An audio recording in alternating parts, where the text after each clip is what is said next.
memang ini idenya dari pembangunan ini adalah sebenarnya ada tawaran kerjasama dari pemerintah desa. Jadi pemerintah desa Mumbang ini membangun ruko yang sebelah kiri itu, yang sudah 3 pintu yang udah operasional. Itulah pemerintah desa menawarkan ke Paguyuban Glagahombo sesuai motonya Paguyuban kita itu memang guyup rukun peduli kampung. Nah, kepeduliannya inilah dituangkan dalam bentuk ya membangun desa. Jadi memang ini program kerja 5 tahunan di Paguyuban. Jadi setiap 5 tahun sekali itu Paguyuban IKKG ini, Ikatan Kerukunan Keluarga Glagahombo yang merantau di Jakarta ini melaksanakan halal bihalal 5 tahun sekali di kampung. Nah, setiap halal bihalal di kampung itu kita selalu ya istilahnya biar ada monumentalnya, ada kesannya bahwa ini apa ya, ini kegiatan yang tahun berapa ya. Itu yang monumen sate itu adalah tahun 2010. Waktu itu halal bihalal 5 tahunan yang pertama sekali diadakan di kampung Glagahombo ini, itu membuat monumen sate yang kedua. Kemudian di tahun 2015 kita membangun, tadi kalau kita masuk dari Bumbang, masuk di desa itu ada Gapura Selamat Datang. Itulah yang dibangun oleh IKKG pada saat halal bihalal 5 tahun berikutnya di tahun 2015. Nah, tahun 2020 ini sebenarnya cuman halal bihalalnya nggak bisa kita laksanakan, memang kondisi COVID kan gitu, sehingga ditunda pelaksanaan. Cuman peresmian grionya sendiri tetap dilaksanakan karena memang grio satenya walaupun belum selesai 100%, tapi sudah bisa difungsikan gitu, sehingga diresmikan dan alhamdulillah udah operasional, warungnya juga udah jalan. Jadi itu idenya, dimana lebih merespon kerjasama dari pemerintah desa, tapi juga program kerja 5 tahunan di Paguyuban itu sendiri. Gitu. Kita ini Paguyuban di Jakarta itu kalau kakaknya kurang lebih 450-an kakak. Jadi memang kampung ini ya kampung kosong, rumah besar-besar itu isinya pada umumnya itu hanya kakak-kakek dan nenek-nenek yang udah uzur. Rumah besar yang menjaga itu karena anak-anaknya itu pada merantau. Kakaknya kurang lebih 450-an, kemudian jiwanya hampir 1000 lebih. Jadi memang ini Paguyuban ini besar karena memang ya boleh dibilang orang merantau yang bedol desa ini merantau ke Jakarta, dan lebih enaknya lagi memanage Paguyuban ini karena di Jakarta itu merantau usahanya sejenis, hampir sejenis. Jadi ada usaha di luar sate tongseng itu paling 1-2. Jadi memang dominan di usaha sate tongseng. Ya. Andilnya mereka apa Pak? Ya? Anggota Paguyuban itu andilnya apa? Urunan atau gimana? Ya dalam membangun ini ya kita gotong royong. Ya gotong royong sesuai kemampuan. Ada yang 50.000, ya ada yang 100.000, ya ada yang 1 juta, ada yang 5 juta, sesuai kemampuan dan keikhlasan masing-masing. Jadi tidak ditentukan berapa? Nggak ditentukan berapa. Kalau gitu ada pembagian hasilnya enggak? Nantinya pembagian hasil juga enggak. Yang iuran tuh itu memberikan tuh memang ya sudah amal jariah aja untuk Paguyuban. Seandainya nanti diutata usahakan sama Paguyuban ini maju, ya itu untuk kesejahteraan anggota dalam bentuk mungkin sosial, karena memang di Paguyuban sendiri juga program kerjanya juga ada kota amal. Itu memang setiap warung ada kota amal, setiap periode 3 bulanan 4 bulanan ya, setiap 4 bulanan dikumpulkan, nanti disalurkan ke sarana ibadah, kemudian sarana sosial. Kemudian di Paguyuban sendiri juga ada program kotak takziah. Jadi kotak takziah itu dikutip dari semua warga, kemudian peruntukannya kalau ada warga yang meninggal yang di Jakarta, anggota IKKG yang meninggal di Jakarta, kemudian dibawa, pada umumnya dibawa ke kampung halaman jenazah itu. Jadi dalam rangka meringankan beban ahli waris untuk pengurusan jenazah itu, sementara ini kita bantu setiap ada yang meninggal 2,5 juta.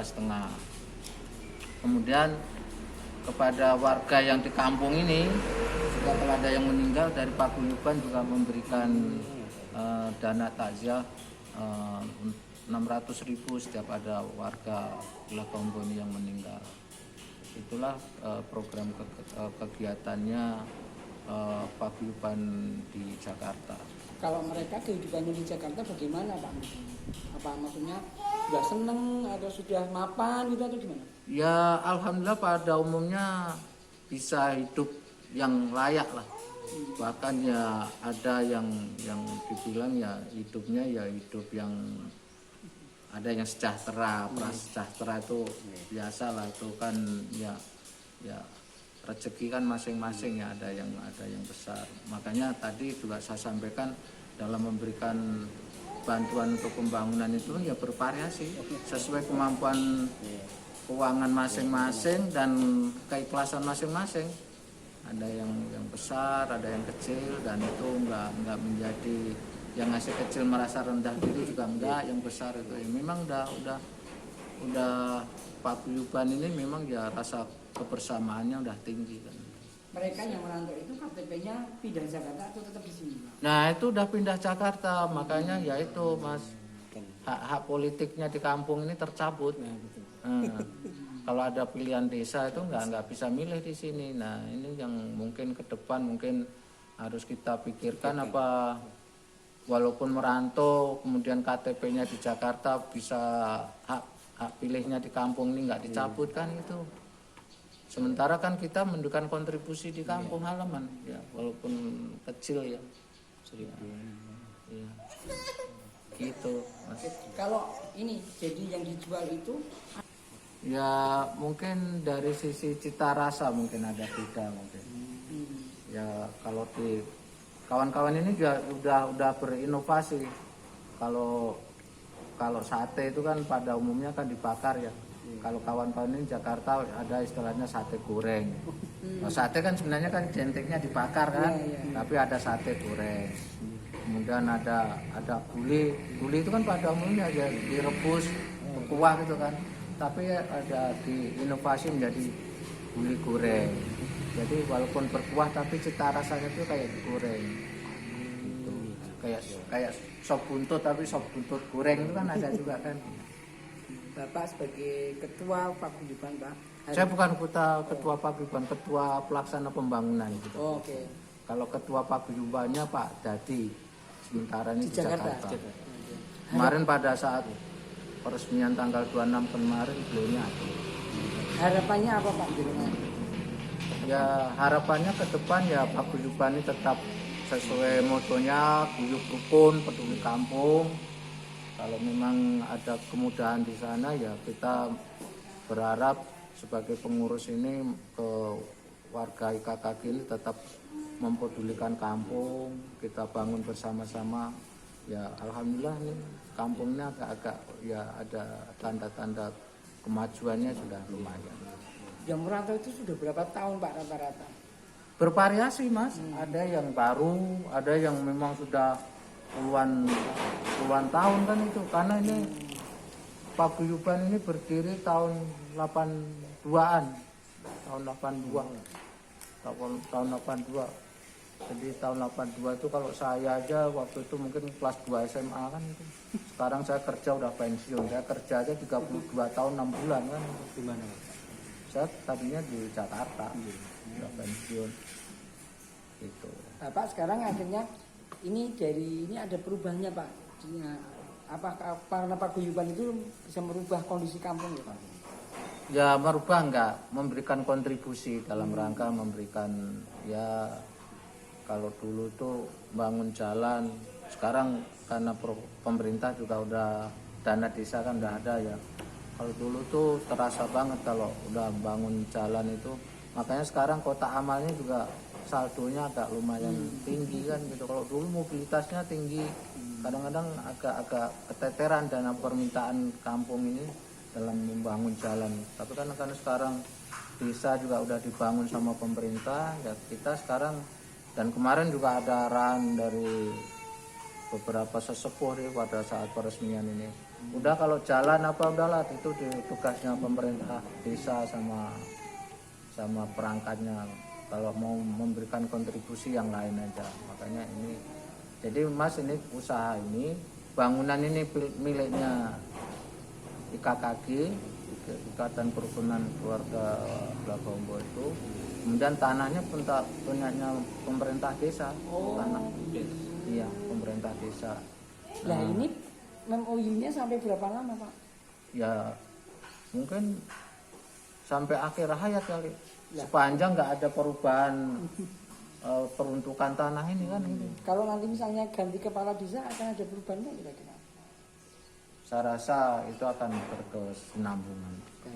Karena apalagi kalau kepala desanya itu kan hanya periodenya 5 tahun ya kepala desa, 5 tahun dan dipilih hanya 3 periode kan gitu. Tapi kepala dusunnya kan istilahnya kalau di sini bayan itu kan selamanya, sepanjang masih sehat bisa diperdayakan masih mengabdi terus kan itu. Kuncinya di kepala dusunnya Pak. Iya. Dan ini nanti memang kita dengan pemerintah desa istilahnya kontrak, bukan kalau yang mengelola ini polanya bagi hasil. Kita dengan pemerintah desa nantinya kontrak aja gitu, sehingga nggak terlalu banyak nggak ada, menghindari konsekuensi hukum ke depan. Kalau pemerintah desa diaudit gitu, kalau bagi hasil nanti kan sini ikut diperiksa. Oh iya. Ini bener nggak nih hasilnya sekian di store ke sana. Kalau kontrak ya sudah, kalau kontrak kan tinggal baca kontraknya 1 juta ya sudah. Paling dilihat kasnya, ada keluar kas masuk 1 juta, oh di sana masuk ya sudah. Oke. Tapi kalau bagi hasil agak ribet, pertimbangannya di situ. Nggak terlalu mau jauh melibatkan, kalau ada keterkaitan hukum nggak mau melibatkan terlalu jauh.